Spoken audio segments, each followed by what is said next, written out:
सर्वांचं आजच्या या कथेप्रसंगी मनपूर्वक स्वागत करतो। उपस्थित आपण सर्वांना मनापासून धन्यवाद आणि विशेष रूपाने परमेश्वराचे पण धन्यवाद। निदान आज तरी परमेश्वराने संधी दिली। तसं ज्याला नामसंकीर्तन करायचं त्याला संधी असतेच, फक्त इच्छाशक्ती पाहिजे। म्हणून काल कथेत खंड पडू नये म्हणून काल आपण नामसंकीर्तन पण केलं। सगळी संगीत मंडळी बसून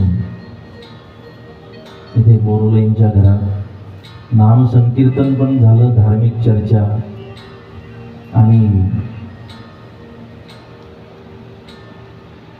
रामायणातील सुंदर पात्र। आपल्या सर्वांना श्रीराम आवडतात, पण श्रीरामांना हनुमंतासारखं, भरत आवडतात किंवा भरतासारखं भगवान श्रीरामांना हनुमंत प्रिय आहे। म्हणून त्या भरताच्या चरित्रावर थोडं फार चिंतन काल आम्ही या ठिकाणी बसून ते चिंतन पण केलं आणि कथेच्या वेळेपर्यंत 11:15 वाजेपर्यंत भजन नामसंकीर्तनाचा आनंद आपण घेतला। आणि जी परमेश्वराची इच्छा, हरी इच्छा बलवान, गुजरातीत असं म्हटलं जातं, धारीव धनीनु थाय। जे देवाने धारण केलंय ना तेच होतं। आपण ठरवून काही होत नाही, जे देवाने ठरवलंय तेच होत असतं। आपल्या हाती फक्त एवढंच आहे की समय वर्ते सावधान। जो वेळ आयुष्यात येईल त्याला तुम्ही सावधान राहा। आली अभोगासी असावे सादर। आपल्या हाती एवढंच आहे की जे भोग आहेत, जी परिस्थिती, जी वेळ येते आयुष्यात, आणि रामकथा या पलीकडे काय शिकवते? रामकथा हेच आमच्या समोर एक उदाहरण आहे, आदर्श आहे की जीवनात प्रसंग येतील जातील, ऊन सावली, संघर्ष, केव्हा दुःख आहे, सुख आहे, हे सगळे प्रसंग येत असतील, ह्या घडामोडी होतील। मला लोक विचारतात की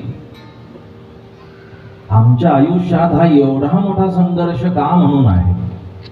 म्हटलं तुम्ही जिवंत आहात ना म्हणून आहे। जो जिवंत आहे त्याच्या आयुष्यातच संघर्ष येईल। मग म्हणे हा संपेल केव्हा? म्हटलं मृत्यूनंतर। हा तेव्हाच संपतो। एवढा संघर्ष का म्हणून? आपण जिवंत आहे म्हणून। आणि केव्हा संपेल ही संकट, दुःख, हा संघर्ष केव्हा संपेल? जेव्हा मृत्यू येईल ना तेव्हा हे संपत। बाकी तोपर्यंत आपल्याला हे भोग, हा संघर्ष येणार आयुष्यात। या अडचणी येणार, या अडचणी कमी होतील, थांबतील याची वाट न बघता, जसं एक नदी पार करायची असताना प्रवाह बंद व्हायची वाट बघू नका, नदी पार करायची आहे। भगवान श्रीरामांना गंगाची पार करायची आहे, म्हणून मग श्री गंगाची पार करायची आहे म्हणून ते प्रवाह कमी होईल, वेग कमी होईल याची वाट नाही बघितली, मार्ग काढला, एक नौका घेऊन आणि नदीचा प्रवास करून किनाऱ्यावर पोहोचले। तसं संकटांचं आहे आयुष्यात। ही संकट, ही दुःख येतील, ती केव्हा संपतील याची वाट न बघता मला यातून मार्ग काढून मला पुढचा प्रवास करायला शिकलं पाहिजे, आणि ते शिकायला मिळतं श्री रामकथेत। म्हणून आज एखाद दुःख आहे, संपलं, उद्या नवीन काहीतरी आयुष्यामध्ये आपल्या दुःख, संकट, संघर्ष, शारीरिक, आर्थिक, मानसिक काहीतरी आहेच। आर्थिक व्यवस्थित असेल तर काहीतरी शारीरिक आजार निर्माण होतात. शरीर सुदृढ असेल तर आर्थिक परिस्थिती नाजूक असते, आर्थिकही व्यवस्थित आहे, शारीरिकही व्यवस्थित आहे, थोडी मानसिक काहीतरी ताणतणाव असतात, हे आयुष्यात असतीलच. आम्हाला मार्ग काढता आला पाहिजे. काय मार्ग आमच्याकडे असले पाहिजेत? ते मार्ग श्री रामकथा देते, हेच मार्ग देते. म्हणून जर वनवासात जायची वेळ आली तर आम्हाला वनवास प्राप्त झाल्यानंतर सुद्धा अयोध्येत राहतोय तसं वनवासात राहता आलं पाहिजे. त्या महलातीलच सुख वनवासात अनुभवता आलं पाहिजे. कारण एखाद दिवस असा येईल आयुष्यामध्ये की हत्तीवर बसून आपल्याला प्रवास करता येईल. एक दिन हाथी ने एक दिन घोड़ा, एक दिन पैदल चलना. एक दिन हाथी ने एक दिन घोड़ा, एक दिन पैदल चलना. जी सदा मगन में रहना साधो, सदा मगन में रहना.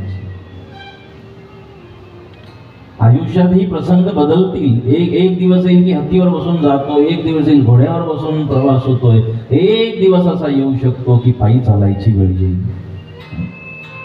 म्हणून आयुष्यात ही परिस्थिती बदलू दे, मानसिकता बदलता कामा नये.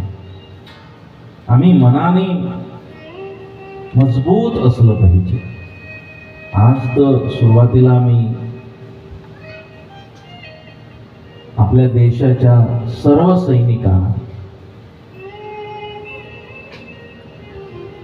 आपल्या इंडियन आर्मीला मी शुभेच्छा देतो, धन्यवाद देतो, त्यांचा आभार व्यक्त करतो एक भारतीय नागरिक म्हणून.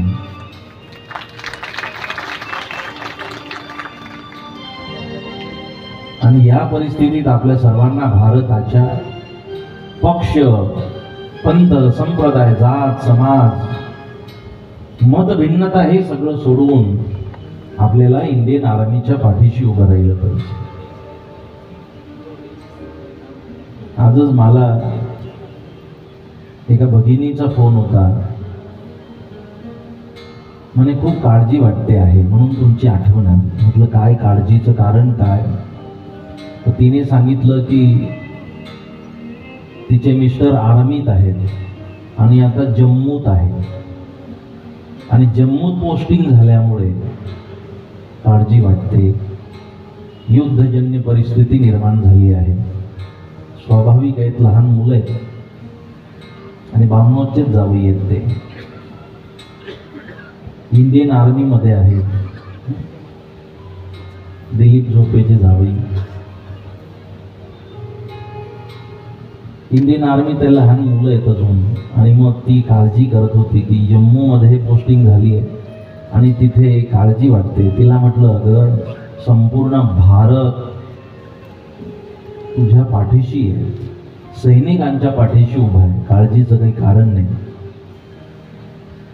एक पत्नी म्हणून किंवा त्या लहान मुलांची आई म्हणून स्वाभाविक आहे आपल्याला काळजी वाटणं. पण मी उदाहरण यासाठी दिलं की असे हे जे सगळे आर्मी आहेत, ही सगळी जी सैनिक आहेत, हे सैनिक जीवावर उदार होऊन हा देश सुरक्षित राहावा ना म्हणून लढतात. तोही कुणाचा मुलगा आहे, कुणाचा बाप आहे, पती आहे, परंतु धर्मरक्षेसाठी, या देशाच्या सुरक्षिततेसाठी बलिदान द्यायला यांची तयारी असते. तेव्हा देश सुरक्षित असतो. म्हणून त्यांच्या त्या बलिदानाला, त्यांच्या त्या योगदानाला, त्यांच्या त्या धाडसाला आपण धन्यवाद दिले पाहिजे आर्मीला. आज ते आहेत म्हणून देश सुरक्षित आहे. म्हणून आज भारत सरकारने जी एअर स्ट्राईक केली आहे,